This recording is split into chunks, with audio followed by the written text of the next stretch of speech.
Is the stream. Hey everyone, this is OotiniCast, episode 354, doing it live, and then it will be going out as an edited podcast in about a day. We do have Dr. SWTOR, of course, here, and Marcus from Working Class Nerds has rejoined us, which we appreciate. We've got the funky schedule still going on for a little bit longer, so appreciate that Marcus can do this at this unusual time. And we have a couple of little things to do, and then we'll get going with the actual show. How's it going, Marcus? Hey, I'm sorry, I just turned down the heater in my shop because this time I have the right mic and I have the right headset and I have all the ducks in the row. But one thing is not right is the heater running in the background that all I can hear in my headphones. So that means that's all you guys can hear in your headphones. Yeah. It was a little loud, but it's fine now. Yeah. Yeah, because I shut it off. Ah, there you go. It's this thing. Every time I there it is. Okay. I'll just make sure I'm muted. So. All right. Getting the tweet out. Very important tweet. Yep. Boop, boop. Burp, burp. Mama. Everyone recognizes that sound. All right. Yep. Tweeted it out. And unless you guys have some reason not to, I think we should get going. All right. Okay, cool.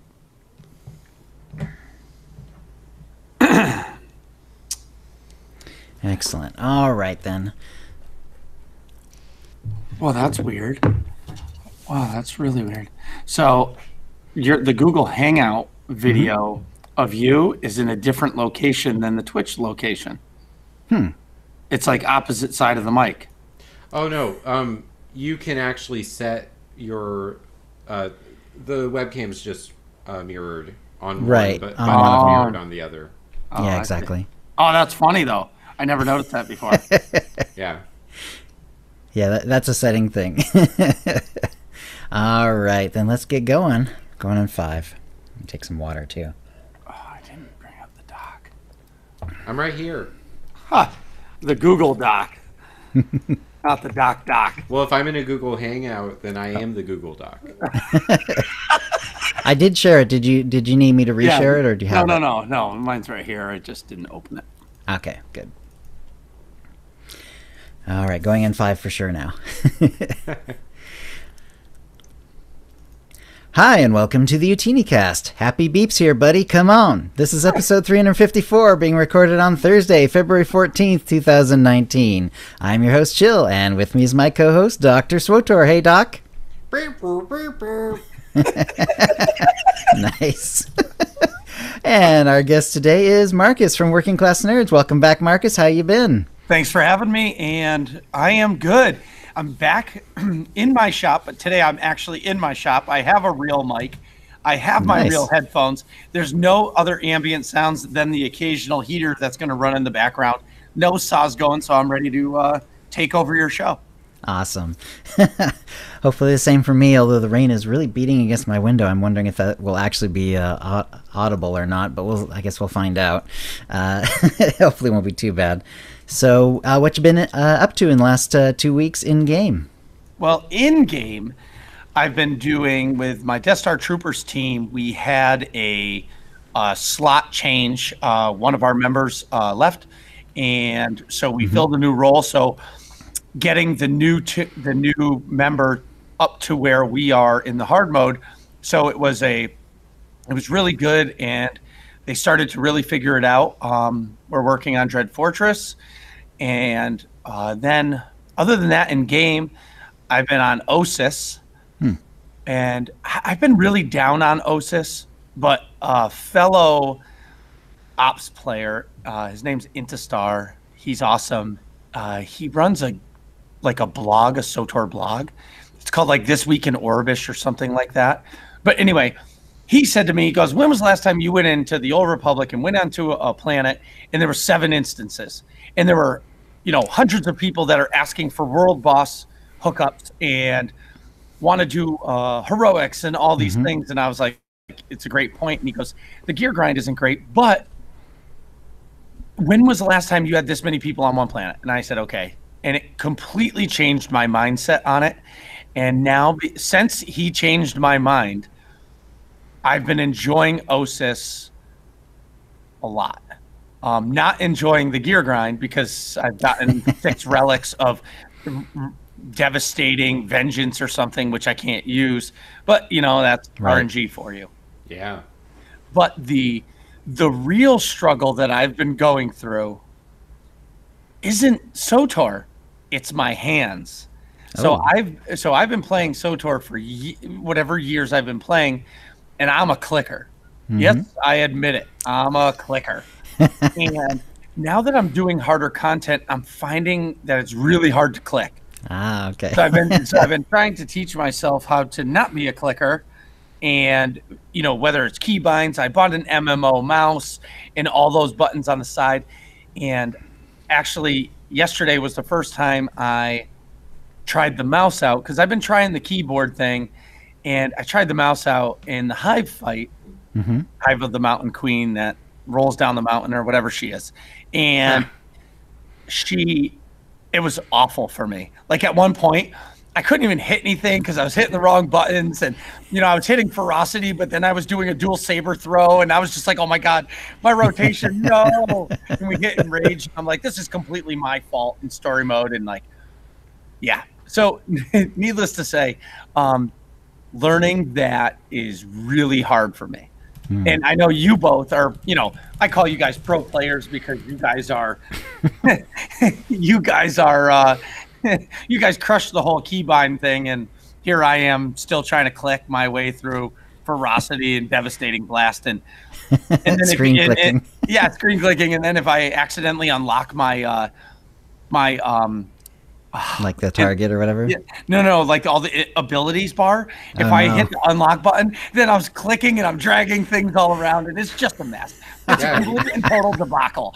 So I'm hoping in the next couple of weeks that I get really used to it and the muscle memory's there. But for the next 2 weeks, if you're running ops with me or anything with me and I'm terrible, I'm sorry. Wait, how is that different from other times we play with you? Oh, sorry. Did you hear that? All I heard was crickets. I heard crickets. That's it. Okay. So, out of game though, last week. So, as you guys know, I'm a part of the AIE Guild, which is on the Starforge server. And if you play on the Starforge server, you can come join AIE. And if you play on the SWTOR, go join the OotiniCast. Right? Hello. There's 2 great guilds on 2 servers, and we would both love to have you, but Nick and I hosted them, and we did kind of an AIE takeover where we had, Max and Seema. They have their podcast, which is the Escape podcast. And then we had 2 other AIE members. One's a WoW officer, and the other one is an ESO and a WoW officer. And it was really great because we talked about the games we had. And it's nice to have a podcast that just focuses the whole episode on the guild. Because like Utini Rage and Nights, you guys do so many fun things. Like you guys were nice enough to get me in your Discord. I mean, every day I'm getting pinged that, hey, we need a DPS. Hey, we need this. Hey, we need that. Like if you're looking for something to do and you're saying on the SWTOR, man, there's nothing to do in this game. Well, you better get on the Utinis because they're doing something every day. And they're constantly, and I think it's real friendly times because occasionally I'll get one during the day, but at night, they're pinging all the time asking people to join. So I think the guild part keeps me even more engaged in the game, but it's nice to see that so many people are engaged. And then I know I'm taking over the show, and I said I was gonna. For the past 2 nights, since Tuesday and Wednesday, I did the Hive Queen. So we went in on Tuesday, broad shoulders, walking down the hallway like, okay, we're bad to the bone. We're going to do veteran mode. Here we go. We're not even walking into story mode. We're doing veteran mode. Well, wow. Let me tell you, it's like drinking milk on a 100-degree day and pounding a whole 16 ounces of it at one time, and where it was a real bad decision because you're not going to be able to talk because your lips are going to be smacking together. That's how it was. There is a lot of mechanics in that fight in veteran mode. And then right after we failed 7 times, we did the story mode just so we could beat her. And the fight's really, really, really fun. And then the next day, I went back with my Wednesday night ops team, and we killed her. Took 2 tries, but we got her. And if you are on OSIS, even if you don't do ops, you should really get into that boss. It's an awesome run to get to the boss. Mm-hmm. And there's some Isaac's mechanics in there that make it really, really fun for the team. Cool. Really fun. Okay. Nice. I'm done taking over. All right. Hey, Daco, what have you been up to? Well, I mean, I just like to say he says that now, but everyone listening, just wait 10 minutes and you're going to realize it's probably a lie. So okay, I'm not even going to waste 10 minutes. Doc, I knew you were going to say that. Okay, yeah. You can have your spotlight back. Well, that's what happens when you play SWTOR together. Like, you can complete each other's sentences, and it's really nice. So, You complete me. Ha! If only raids were 2 people, right? But we need 6 other people to complete us. Right. Right. Okay, so I'm still gearing up my sorcerer as a DPS on the Starforged because my teaching schedule has shut down for now. My Utini team, which plays on Wednesday, and I can't do Wednesday right now.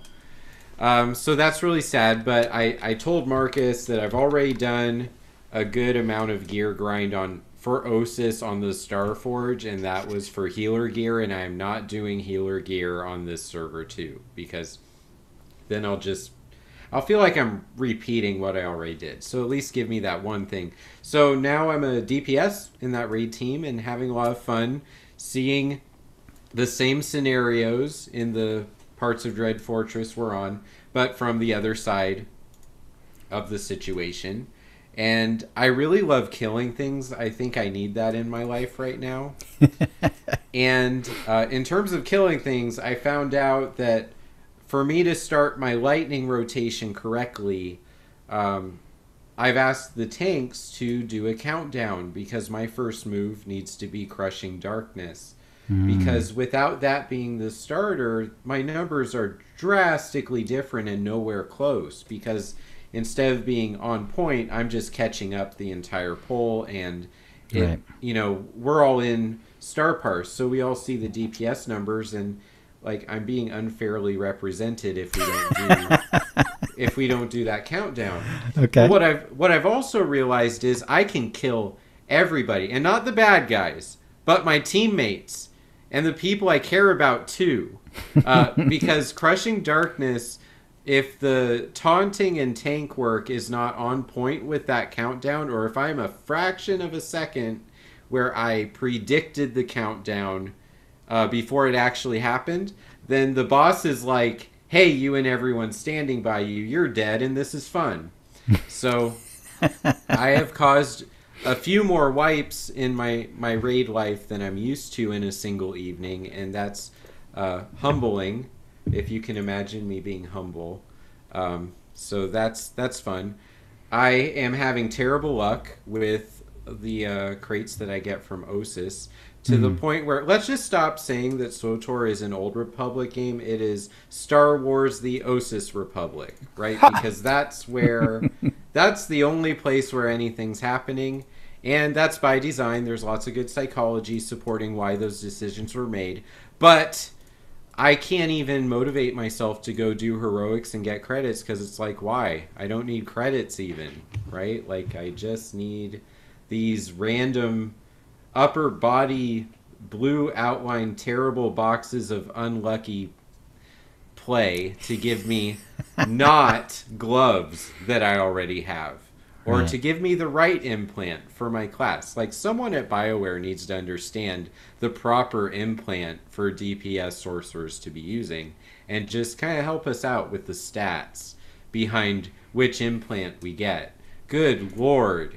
It's like, I wish I could run this thing 14 times with, across 4 different characters and be done.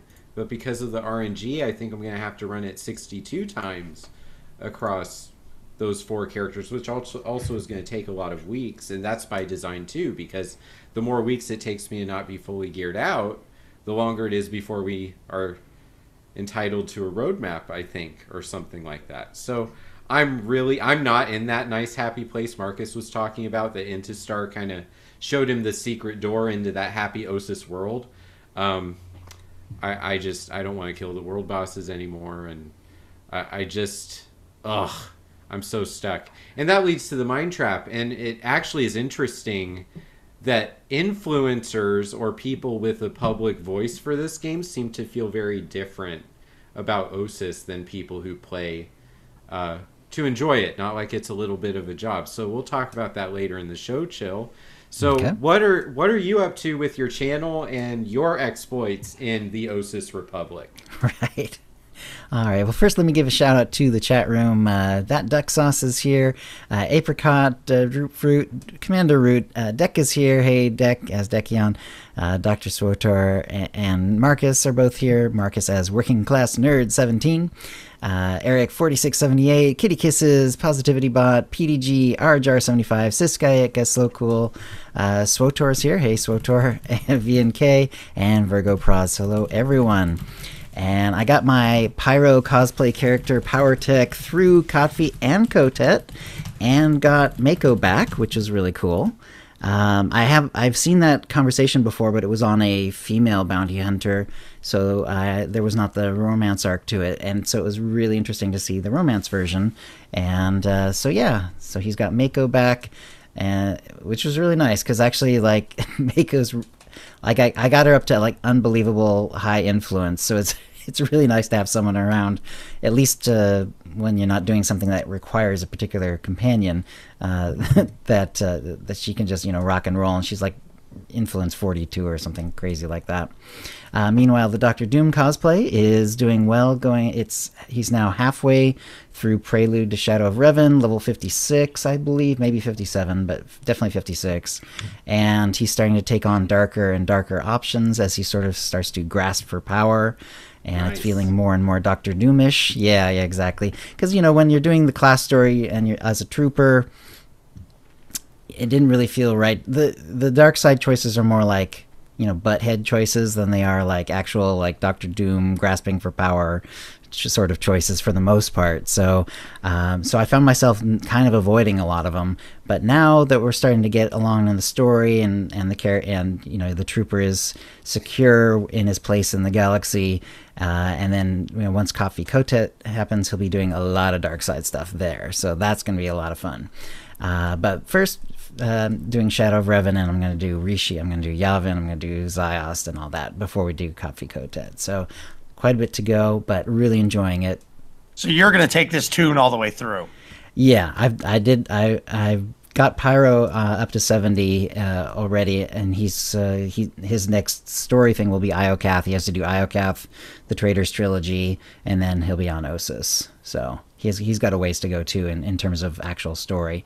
And then Doom is a little bit behind that. Like I say, he's at Prelude to Shadow of Revan. He's not 70 yet. So yeah, and it's nice seeing all the content again, because like there's a couple of characters that I leveled, and then I kind of skipped Kotfi Kotet and just went right to Osis, and it was nice, and you can get the gear right away, and there's advantages to it, definitely, especially if you want to do it fast. But it was nice to go back and actually see the chapters on these guys. So I'm liking that a lot.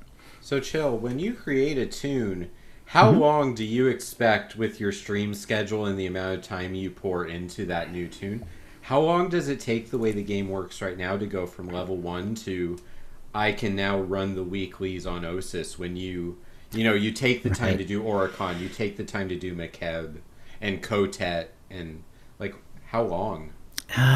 It's hard to put a number on it. It goes pretty quickly. It also depends on, like, if I'm doing anything fancy. Like right now I'm doing 2 characters at once. That obviously takes a lot longer. Yeah. With Pyro, when I did the class story, I wasn't using the double XP boost that you get, the buff that you can get, and to kind of force myself to do some of the side missions along in several of the worlds. So that took a little bit longer. But it's If I'm doing one character, it's like a couple of weeks ish to do the class story, and then Ilum and McKeb, that's usually a couple of weeks, and then Copy Kotet, there's Shadow Revan and all that. That's a couple of days and a couple 3 days, and then copies, and Kotet, they just take a while. I mean, because I'm not space barring. I'm because I'm doing it for the stream, I'm always doing the entire story. So oh wow, it takes a long time. Each chapter is pretty much like an hour. Yeah, and so that's a couple weeks. That's like a good couple weeks often to get through all of that. Then you got Ioketh, and then you got the Traitors trilogy, so that's another couple of days, and then it's Osas. So yeah, it's like a good 3 to 4 weeks, I'd say, at least. And that's if I'm doing a pretty good amount on that character every day. So yeah, it definitely takes a while, but it's fun. So I'm enjoying it. Yeah.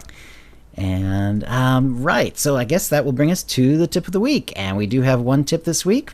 So no random allotment. This will definitely be the winner right here, and it's from Sinwolf. Hey, Sinwolf. Sinwolf has sent in things before. Greetings! Are you an advanced, above level 50, adventurer, but not in the top tiers, at least level 65? And do you love your top-end stims? If you're inside an operation and you are bolstered, feel free to apply that stim inside the operation. Then enjoy the full duration of that stim even after you leave the operation. It isn't much, but every little bit is fun, and may the force be with you. And this is actually true.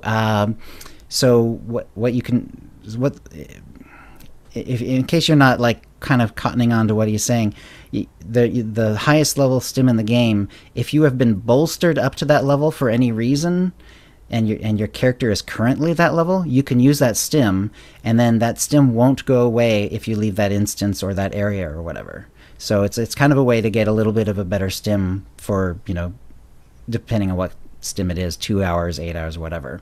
Yeah. But it's pretty slick. In fact, I did it on, I believe it was the Doctor Doom character recently when I was on McKeb, because on McKeb, if you do that GSI boost, it's like it gives you like an out of combat heal, and it increases your exploration experience gains, and it does like maybe one other thing. But one of the things it does is it bolsters you from wherever you are to 55. So because of that, I was able to use a stim that I had was not otherwise able to access, and yeah, so it's pretty slick. Yeah. So that's a really good and sort of subtle hint. It's not something you would really think about necessarily, but yeah, it definitely works. I can definitely I can confirm that because I literally did it within the last week. So well, you get the email from Sinwolf for the tip of the week, and you get to test it out before we make ourselves look foolish on our broadcast. Well, in this case, it was accidental, but yeah. I know what you mean. All right, so congratulations, Sinwolf. You're the winner of a Tonfon or M83R droid pet code, courtesy of BioWare, and a new OotiniCast provided Cartel Market Pack from the latest shipment. And so if you'd like a chance to win the same, please send your tips to OotiniCast@gmail.com before the next show. And that will bring us to the Jedi Mind Trap. Doc? All right, so I poured a lot of myself into this one. And I'm actually really excited to talk with Chill and Marcus about how they feel on this question. But I was stuck grading a lot of things at the time when I normally would put out the Jedi Mind Trap. But I was sitting at my computer and I was like, no, I'm going to put out a Jedi Mind Trap. And then I just started thinking, what do I want to know? And my brain couldn't go anywhere except grading papers. So I just decided to drag everyone who thinks it's interesting to talk with me on Twitter into my pain in that moment. And decided, let's give BioWare a letter grade, especially since we had some patches this week and some corrections to patches. But we also have new content. We have new things drawing us to OSIS that we didn't have just a few days ago. And OSIS is new, right? So I thought December is when we got our planet. So let's give BioWare a letter grade. And so the options were A, awesome work. Some people were excited to share reasons for that. B, good, could improve, no shame there. I give lots of Bs. And that's usually a sign things are going pretty good. C, okay, not great. You get a passing grade, everyone who picked that one.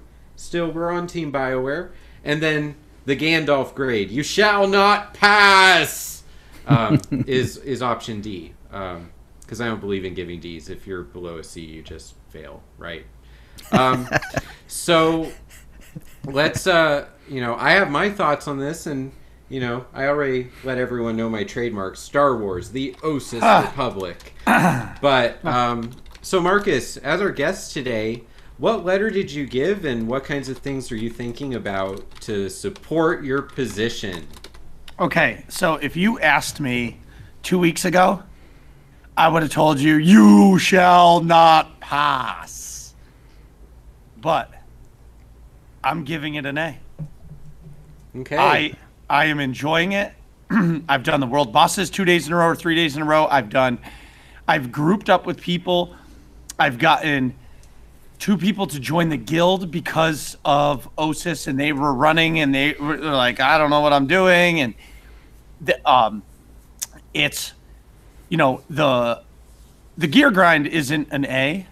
I would give that a C, but I'm giving, it's really an A minus. I would give BioWare, but it's still an A because I'm having a ton of fun. And on times where, people that don't live in the real world time zone, like the East Coast, and they're 2 hours behind me or 3 hours, it's really hard for me to play with my friends. So if I can group up with people, even if it's just to kill, those bosses that are the dailies, there's 2. There's and 2 of them fighting over them. Yeah. Well, yeah, but you get there, and I usually start the group with the people standing there. Next thing you know, they're sending it to me, and we have a 4-person group, and we kill those 2 bosses, and then the group disbands. But the bosses go down in 30 seconds, but it's still fun that people are teaming up to do that rather than just bogarting the boss because you've been standing there for 60 seconds waiting for the boss to respawn, and then you have a sniper come over and just take over. So it's been really fun. And yeah, and now with the Hive boss, Osis gave us everything. You have a first boss of an operation run, and I'm calling it now, the Hive is not the only boss that we're going to get. I think it's going to be a bigger part of a bigger operation, but that's another topic for another day. But you got a layer boss, you got 2 world bosses, you have an umpteen amount of dailies, and you have 3 heroics, which I haven't even run the heroics yet. And you have a rep grind. I mean, what does Osis have that you don't like? Nothing. What are you sick of? You're sick of doing the same thing over and over and over again. But guess what? There's 7 instances of people doing it, and it's fun. Chill, what do you think? Nice. So, yeah. Oh, yeah, Datacrons. Thanks, Cass. Yeah, has the Datacrons too. Yeah, I haven't run the Datacrons yet, but I'm still looking forward to that. I did Osis, the dailies and the weeklies, in fact, a reasonable number of times shortly after it came out. But since I've been doing leveling characters, I've kind of gotten away from it. As far as Osis go, I would give it a B. It's close to an A maybe, but for me, like, some of the bugs were sort of distracting. Like the Geonosians? Yeah, no, the game bugs. Yeah, okay. Like the one in the library, which actually has been fixed. We can talk about that. But some of them are not fixed, or still iffy. There have been some companion issues. There's been some gearing issues, and for me, actually, as a person who's doing some leveling right now, the one that affects your companion and whether they actually attack at all, or if they just kind of stand outside of 30 meters and stare at you, is actually like one of the more annoying bugs. And it's not specific to Osis, but I believe it kind of re-emerged around that time. It's happened once or twice in SWTOR history for sure, but it's definitely back, and it's been with us since around Osis, so I'm kind of lumping it in there. And we know that they're aware of that bug, and that they're trying to fix it, but it did not get fixed for the current patch. So I give them a B. I definitely do like Osis. If we're, if I'm ignoring those bugs, Osis itself is an A. I mean, I like the story.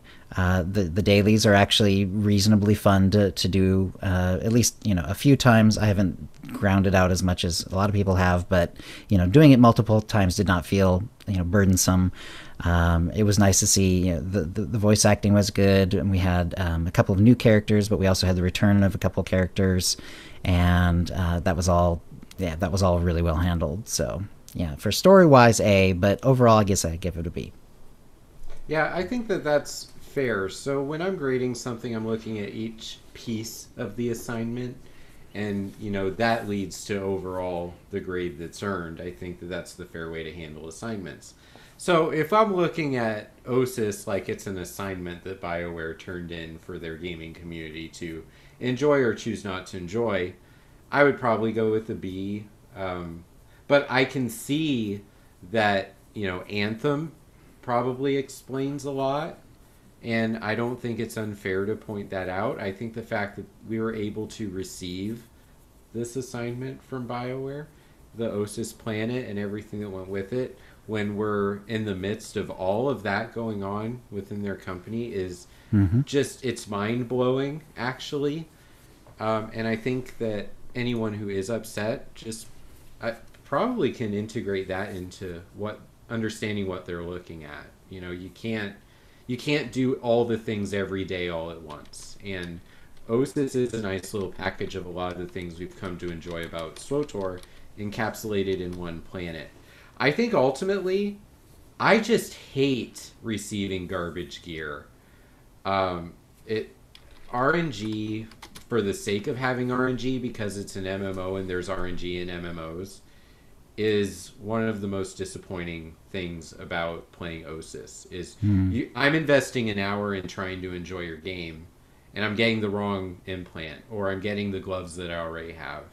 And I know you can't completely get that to go away because it is an MMO, but why not? Like, why can't we make that a little bit better so that, 252 gear doesn't seem to matter? So then part of me is like, why do I even do this? I could just sign in when I'm going to play something I do enjoy, like, Marcus's raid team, or when I had Wednesdays, my Utini raid team.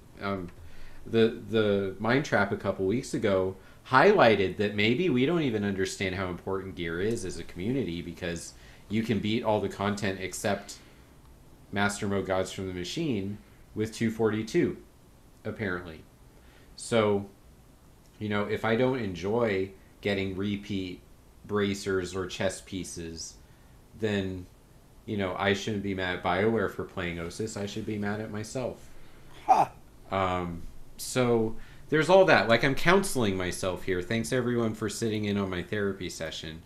But, this has been a problem since the very first game that had a networked interface with its player base. That was Habitat, which actually was a LucasArts game. That this is a part of this is a deleted scene in my dissertation. It didn't make it into the final publication, but always consume the content instantly and get upset that there's not more.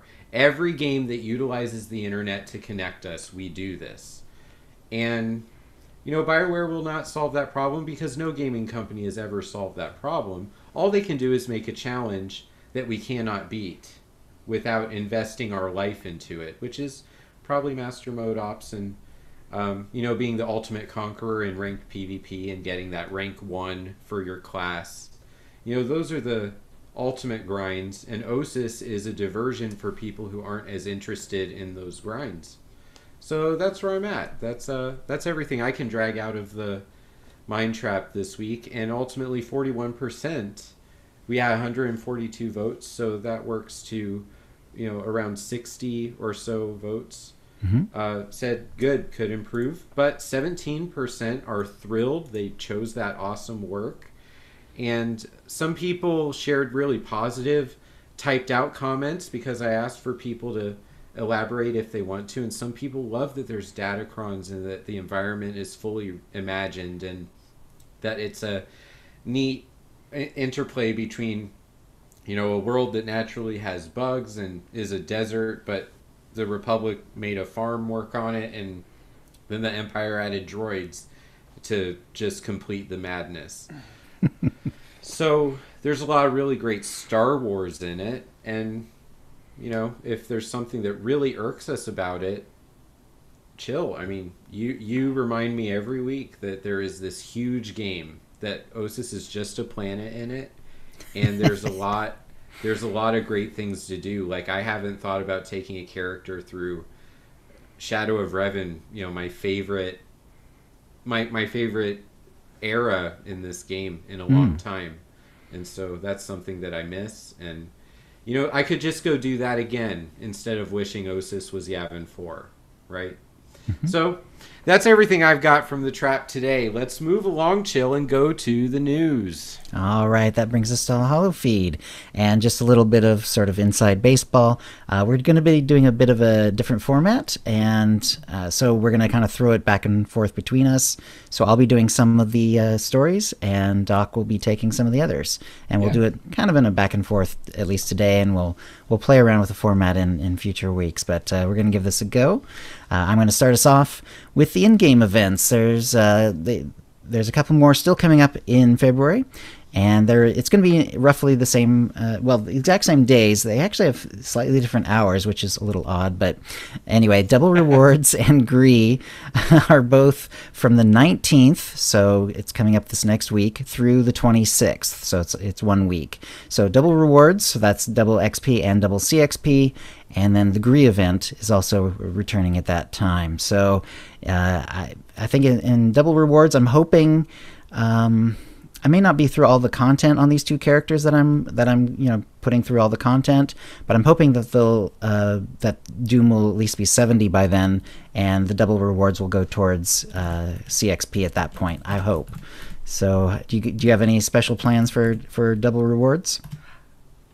Well, I just want to comment that it's so interesting that we have to stop people from getting double rewards during their Gree event, like for 6 hours, when we could have just had both things turn off at the same time. That's such a neat message that we're receiving about the value of our double rewards. So Marcus, you plan to benefit from either of these two?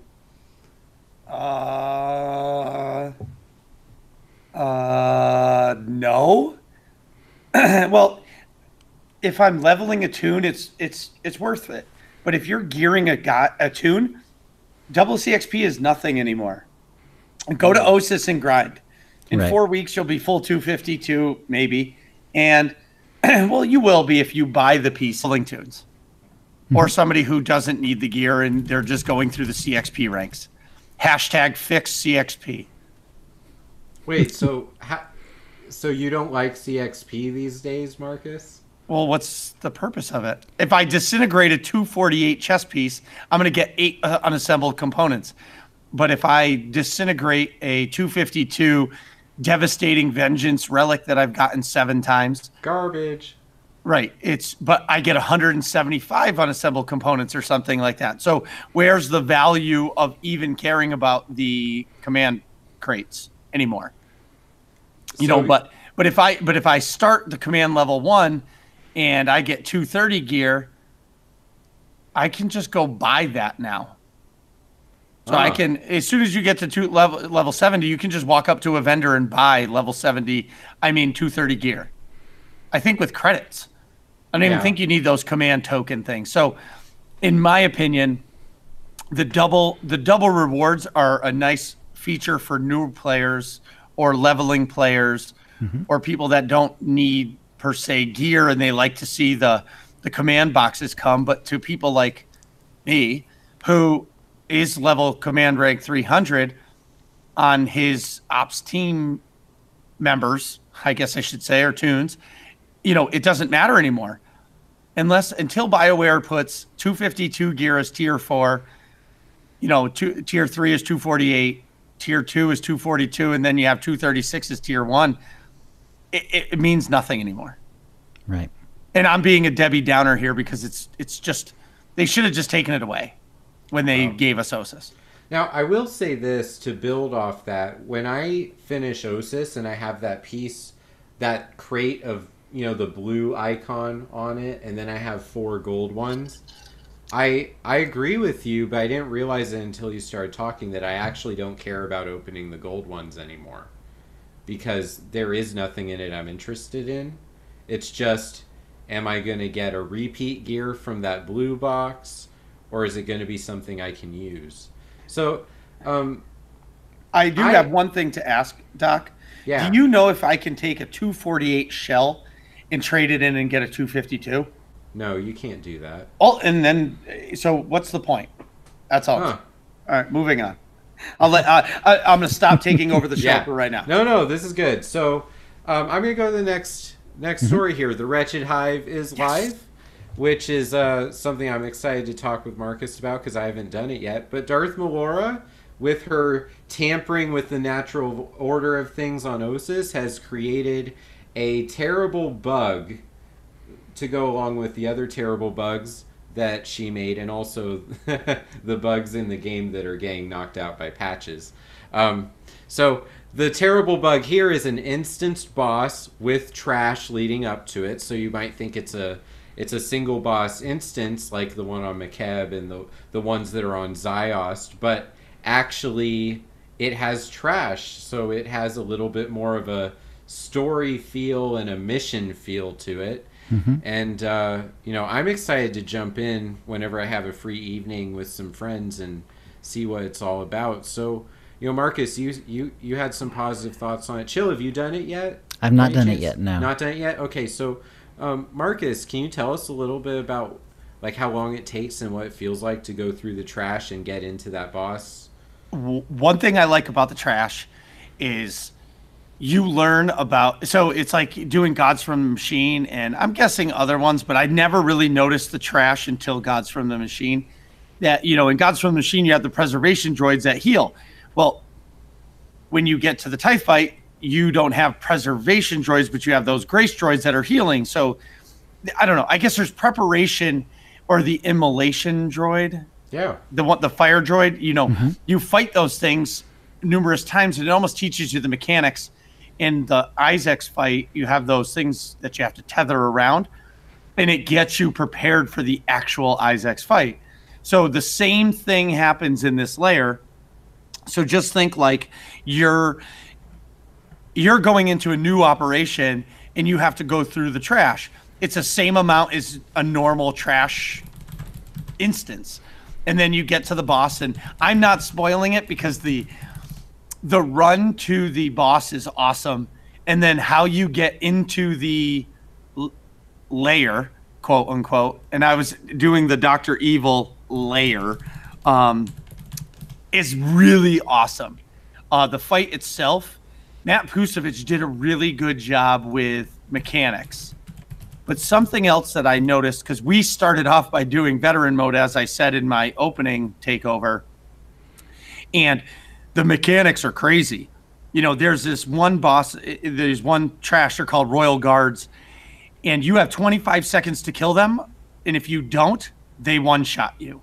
But in the process of those Royal Guards being out, you're getting other tunes, trash that's called Berserkers, and they're putting a debuff on you, and that's killing you too. And the Royal Guards can be stunned, which is pretty cool to be able to take, what is it called, like an elite, and you can force choke it.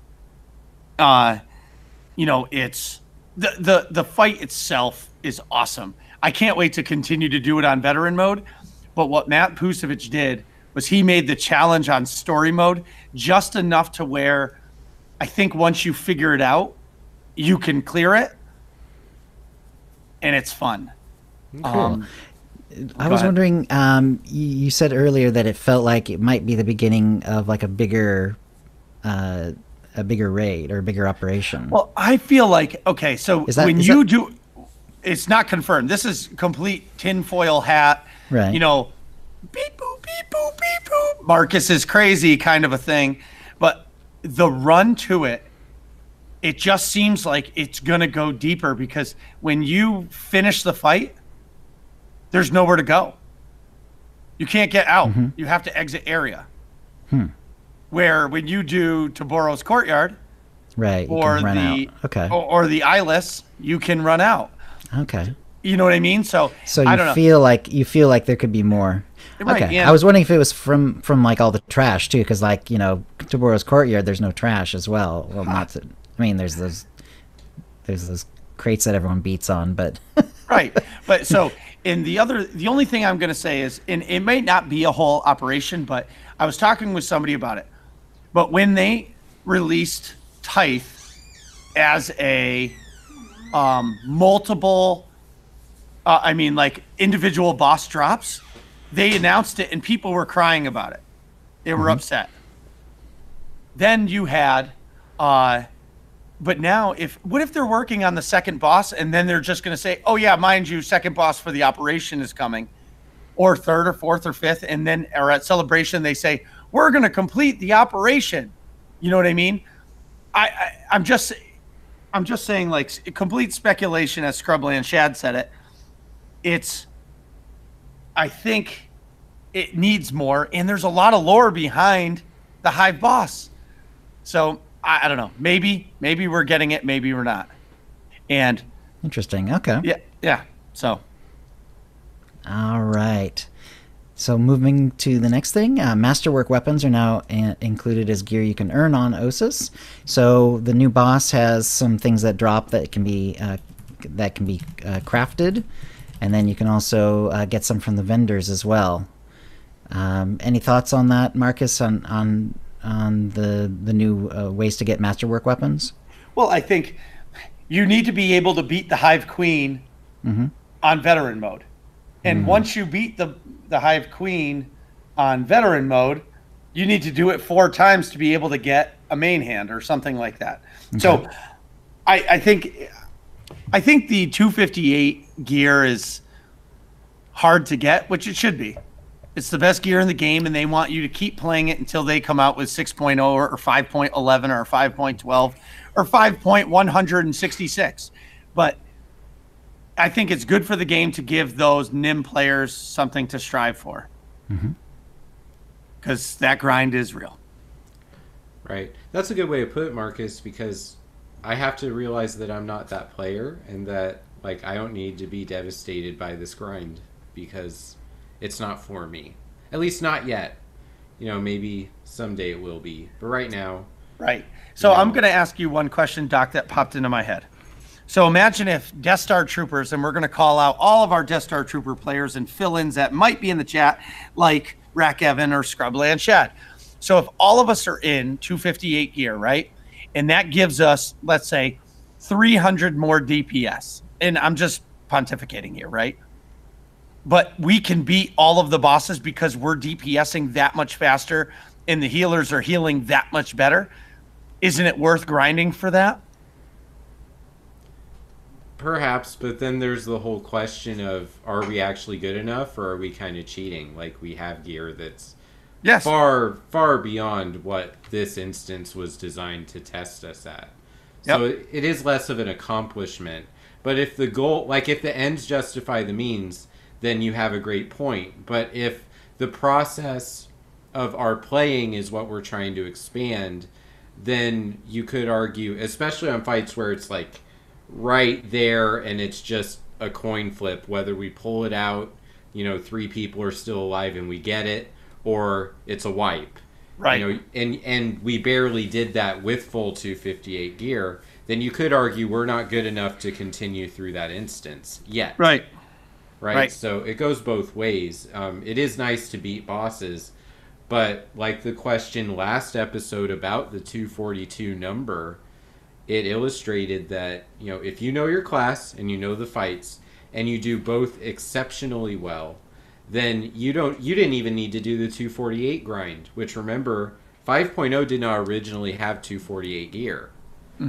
Right? That was added in extra to keep us playing once it became clear that people are getting to 300. But it was fun getting it. But you could be chill and leveling his tunes and be level 70 by the time he hits Droman Koss, because he did every mission, and I'm completely kidding. That's terrible. But yeah, I know. But but the point is you're earning the crates, and it made getting gear fun, right? So if you're playing just the class stories and stuff, and you're on Osis and or IOCath or wherever you are, you're getting that gear for that planet. You're happy doing it. But with the command crates, it gave you a purpose even just regular old PvE players that don't ever do an operation, it said, wow, I'm in tier 2. I'm getting 236 gear. I want to keep playing. I keep enjoying opening these boxes. Then you got to tier 4, and when you got to the 248 gear, yeah, I might not need it, but it was fun earning it. It took me a long time to be full 248. Actually, I still think I have a 246 relic, right? Mm-hmm. But my point is, it was fun doing it because no matter what you did, you earned those CXP points, and it gave you something, because everybody likes to level up. That's the way I look at it. Every time I buy my kid a Stormtrooper action figure, and she is running around the house going, I'm TK421. I think about myself as a dad leveling up. And it's all those little things that make you level up, and you enjoy that, or whatever in your head that, I don't know, this is more doc psychology stuff. Yeah. But then they take that away from us and make it worthless. To a guy like me, I'm like, well, now I just have to do this one thing over and over again.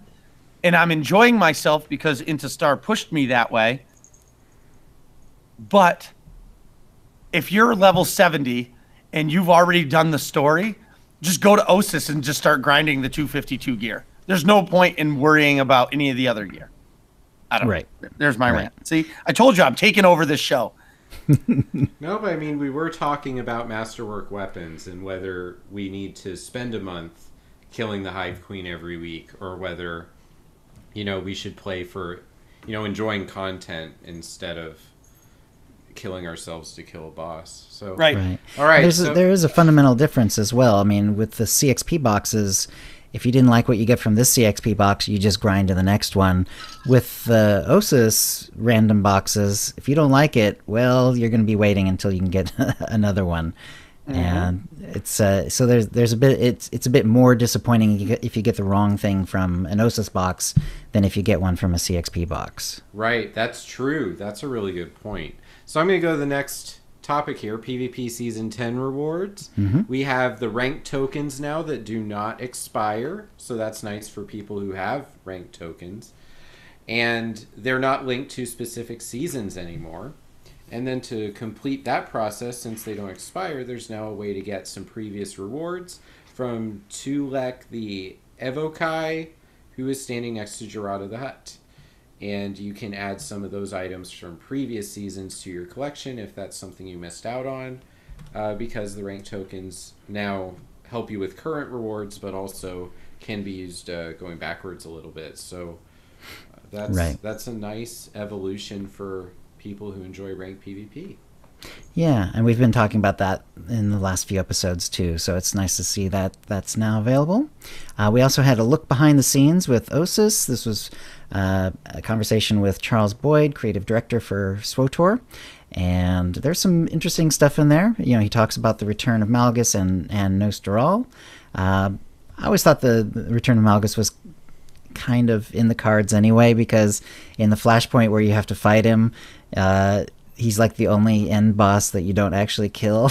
I mean, well, in the original version, they did update it, and he does kind of drop in that one. But the original version, you had to actually use a mechanic that would drop him down one of the big shafts, to his quote-unquote his death. But it always felt, it always felt, very, Roadrunner-y. It was like, yeah, he's not really dead. So I always thought he'd be, he could come back. But anyway, and Charles Boyd felt the same way, apparently. He says, I always felt he was a bit shortchanged in the core game storyline, given that he's easily our most iconic and recognizable Sith character. I'm not 100% sure if I agree with the phrase most iconic and recognizable. Yes, he is. Absolutely. Okay. They put him in the collector's edition. Yeah, he was okay, the face of the Sith. for the original game, sure. The original game. Yes. Since then, I think Mars kind of overtaken him partly because Malgus was gone, but right. I kind of feel it, or at least Mar would give him a run for his money now. And Master Nostoral is an interesting case in that he never actually appeared in the game before the update, but was a major character in the pre-release timeline videos and also in Drew Karpyshyn's SWTOR novel Annihilation, which is actually one I enjoy. Annihilation is referenced in Kotet Chapter 2, the one where you go to Dromenkos and you're with Empress Asina as your companion and all that sort of thing. And they mention a couple of times what's going on with Minister Lorman, and Minister Lorman, lost the Ascendant Spear, or was involved with the destruction of this Ascendant Spear that Theron Shan was sort of, along with Nostral, really took it out. But Lorman was involved with the Ascendant Spear, so it was kind of that's why Theron was so surprised that Lorman still was sort of rising in the ranks. So it was interesting to see Nostral, and then Melora was the one character in this update no one expected to see again, given that her previous role was fairly minor. He needed a Sith who was focused on biology, and ideally someone whose career started around the same time as a Sith player, so they would feel like a contemporary rather than a superior. And and Charles says, I love that Melora would automatically have a bit of history with players who had completed her mission on Korriban, so she was a perfect fit. So yeah, and that was fun. It was actually interesting, I've seen that mission since then. I've gone back on a Sith character and purposefully did that side mission, and it's interesting because you can see it's the same character, but now that she's on the Sith Council, she's got a lot of sort of dark side technology built into her. Her look has changed a lot, but you can tell it's still the same character. That was pretty slick. I like that for sure. And then he talks about the new characters as well. But one thing that sort of came up right at the end of it is that the last question, Charles, what are you most excited for with SWTOR in 2019? And Charles says, mostly stuff I can't talk about yet. Ask me again at our community cantina at Celebration in Chicago in April. So there you go. This is yet another, we've had several hints. This is yet another one that there's going to be like a big announcement of some kind at that cantina at Celebration in Chicago in April. So 2 months away from now, we'll have a lot more information. But that kind of brings us to the roadmap. Isn't that the next one? Yeah. So before we move on from Charles, I like to imagine that there's one SWTOR player, maybe an RP player or someone who just really connected with Melora in that first planet and has just been waiting eagerly for Melora to come back into the story. And their life was just revolutionized by this planet update, right? I just want to imagine that player exists and that they're having the time of their life with this story. Okay, so yeah, the roadmap isn't coming right now. We don't know when. That is a source of angst amongst our community in the social media part of our universe. I talk with other players all the time about how we just have to be mindful of the living force, the present moment, and let things come to us. It'll be there. We're just not at that part in the timeline yet. Marcus, you said you think that the Wretched Hive is going to continue to evolve, and I would agree from the sense that we saw what an op looks like when we're getting it boss by boss. You're in this big room, the boss is dead, and there's no clear pathway for how you get out, but there's not a clear pathway for how you would continue either. So it's just exit area. And then lo and behold, there's purple laser walkways that take you to a door you never saw. And then it can continue. So if that's true, if this is huge speculation, no one in our chat and no one listening to the podcast get excited. There's no inside information here. But if that's what we're doing, I agree 100% with not telling us that that's what's happening, because that creates even more angst in the social media part of our community. The waiting game of, we have Tithe, so where's Avela and Esni? And then we have Esni, so where's Nahut? And we have Nahut, so where's Skyva? That's not really a fun way to play the game either. So the way they're doing it with, that is an option, I guess. I don't know what goes into building an op at all. I just play the game. But, I would love for it to grow into an operation, even if it's a 4-boss one or a 3-boss one. I don't remember a universal rule that ops must have 5, and then Scum and Villainy has 7, and Explosive Conflict has 4. So that's my hope, and that's also my concern, is that I want to see our community have the patience to let the Force help BioWare build this game of ours, instead of wanting everything now and getting upset. Yeah, and Eric did give a note on why there isn't a roadmap. I'll go ahead and read it. Yeah. Right now, this is Eric's words. Right now, I don't believe there are any plans for a formal roadmap in the coming weeks. To calm any concerns, that isn't because there isn't stuff happening this year, but we've been making an effort to give you more visibility into content sooner via the PTS, so the test server. With that in mind, here are some details. 5.10.1 is on the PTS now, which you already know. That will come out in the next couple of weeks, which it now has. And so after 5.10.1 is out the door, which is where we are now, look for details on 5.10.2 going to the PTS. I haven't seen anything about that yet, so we're sort of in this waiting phase for details on coming out on the PTS. And then third, we are still locking down details, so I can't announce anything just yet, but we fully intend to be at Star Wars Celebration this year, which seems like a great place to reveal more details on what is coming this year. So pretty much right in line with what Charles Boyd said. I mean, yeah. he was even less, dancing around it. He basically said we're going to be there's going to be a cantina, and look for details there is pretty much what he was saying. Eric is being a little more community manager, diplomatic, but basically saying the same thing, that the intention is that there will be some pretty big news at Celebration, which would be a perfect time to do it.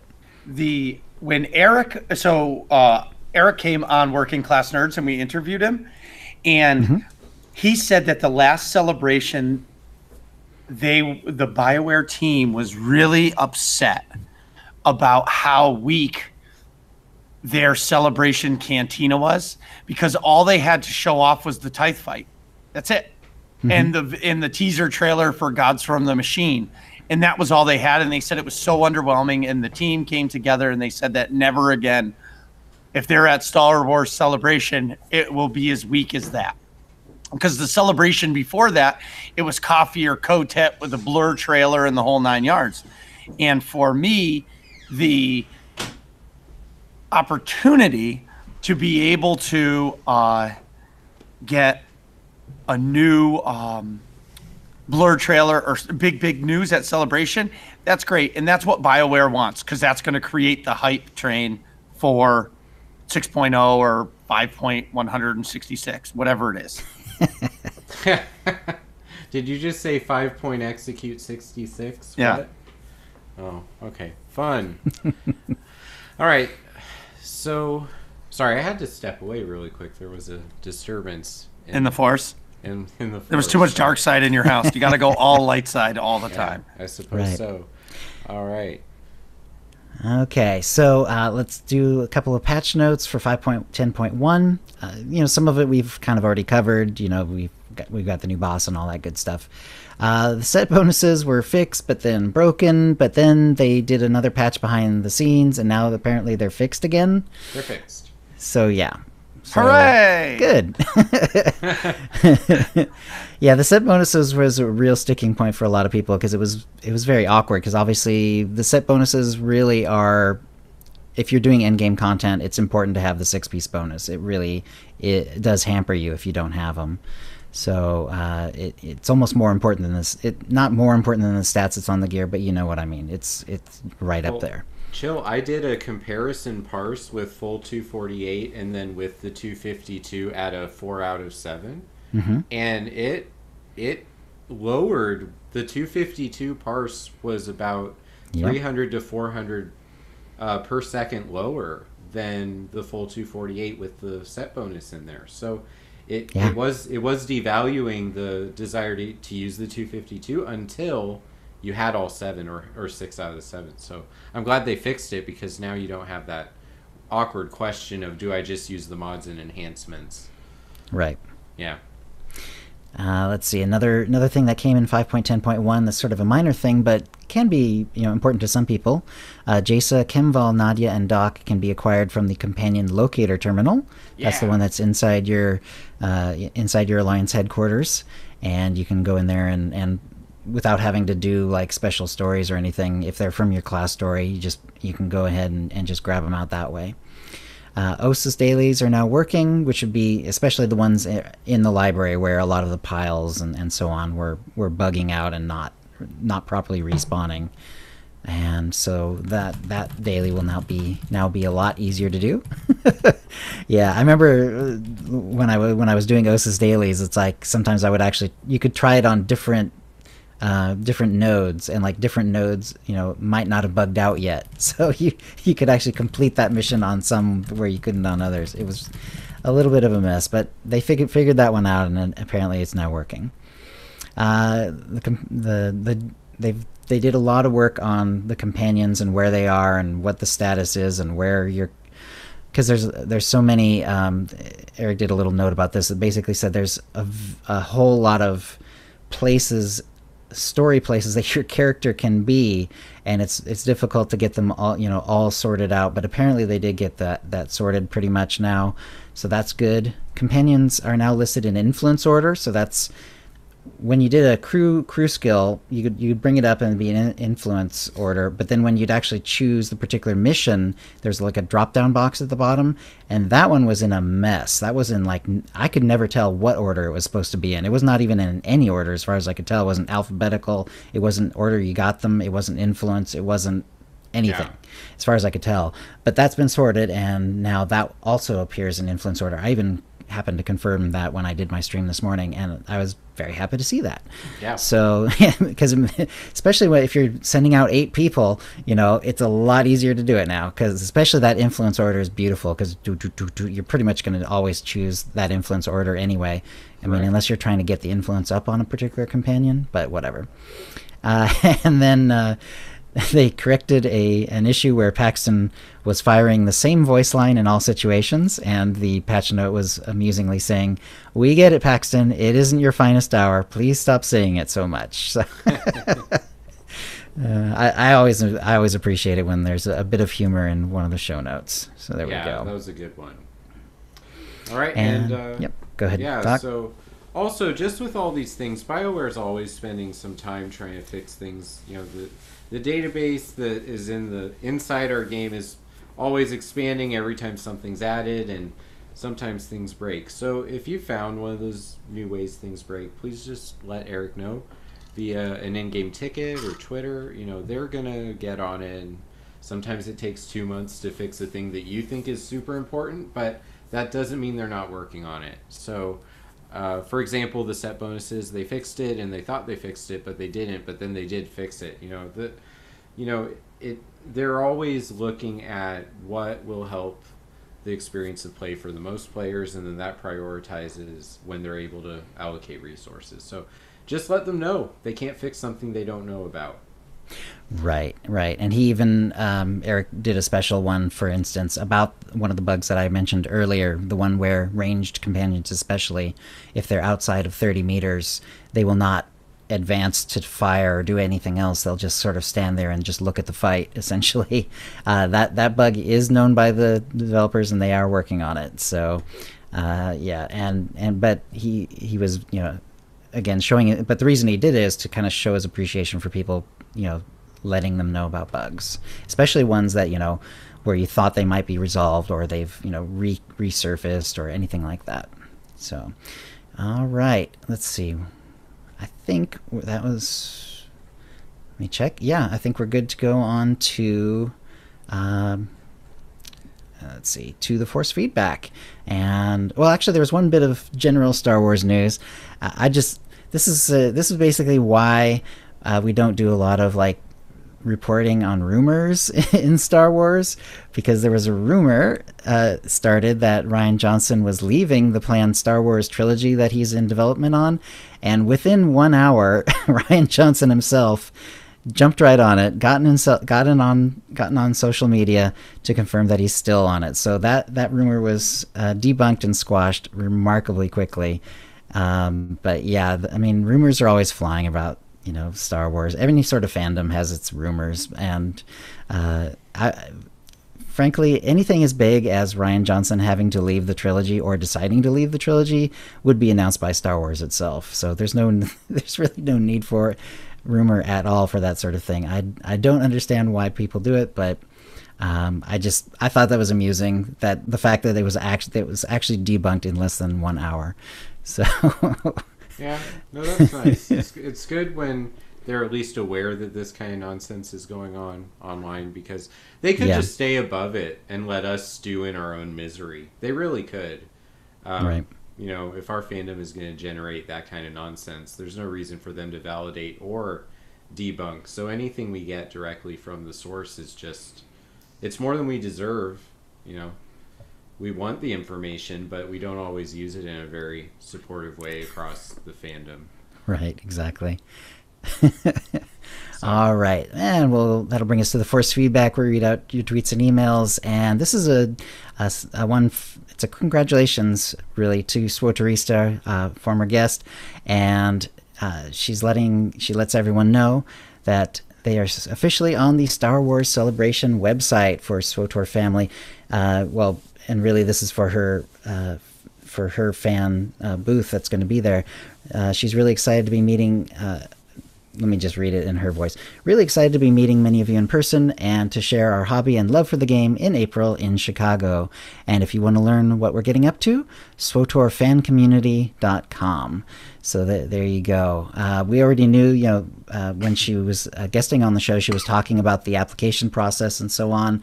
It was really interesting. You can, go back to the archives. It's a few episodes back. I can't remember exactly, 5 or 6, something like that. And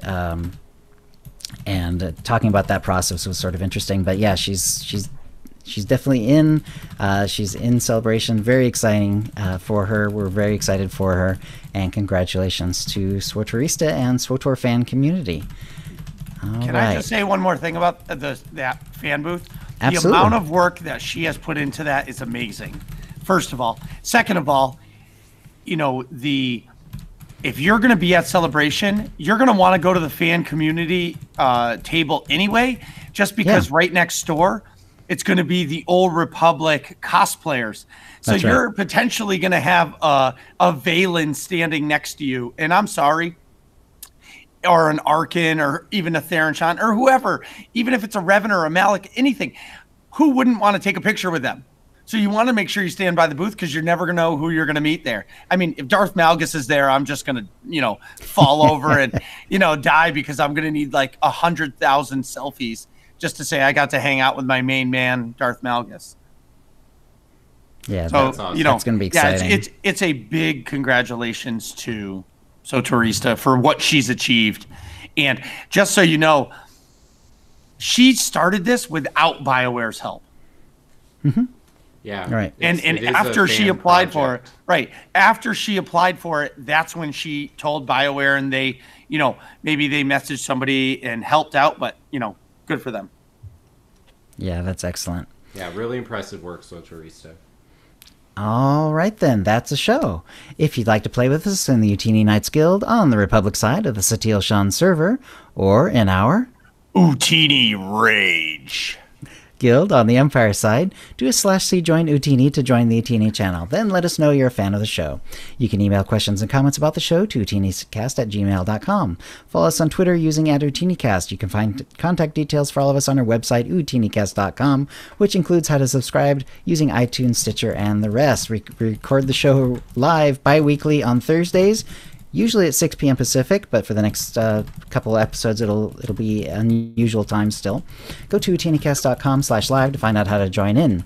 Our theme song is Doomsday by Jean-Paul Zogby, and thank you to the chat room, and thank you, Marcus.